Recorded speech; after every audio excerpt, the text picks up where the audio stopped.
Puri police द्वारा मार्च 2026 मासिक अपराध समीक्षा बैठक पुरी पुलिस कार्यालय रे आयोजित होइतिला। एही बैठक रे पुरी एसपी श्री प्रतीक सिंह अध्यक्षता करथिले।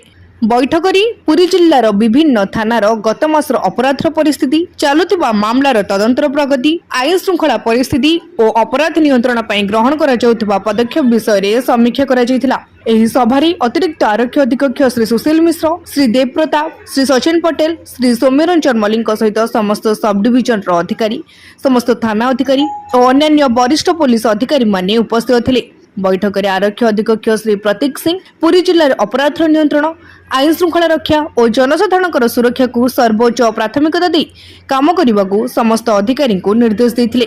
से तदंतर गुणत्व बढ़ाइबा, समय चार्जसीट दाखल करने और कोर्ट रे मामला को दृढ़ भाव प्रस्तुत करने को गुरुत्व देवाक कहिथिले। सेहीपरि पुलिस और जनसाधारण मध्य सुसंपर्क और विश्वास गढ़ी उठा समस्त पुलिस कर्मचारी को सम्मानपूर्ण और सहानुभूतिशील व्यवहार करने को परामर्श दिया जायतिला।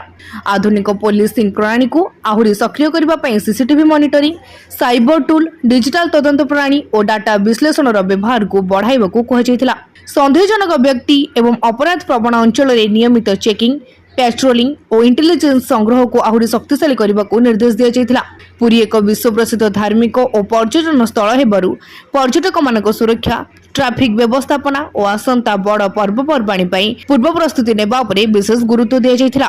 यासह जरूरी सेवा 112 को शीघ्र सेवा देबा, कम्युनिस्ट पुलिस को आहुरी शक्तिशाली करबा और पुलिस कर्मचारी मानकर कल्याण उपरे मध्य आलोचना करा जायतिला। शेषरे आरक्षी अधीक्षक समस्त अधिकारी को टीम भाबे काम करी पुरी जिल्ला रे आईन श्रृंखला को आहुरी शक्तिशाली करबा सहित सुरक्षित और अपराध मुक्त समाज गठन पई आह्वान करथिले। ब्यूरो रिपोर्ट तीर्थक्षेत्र लाइव।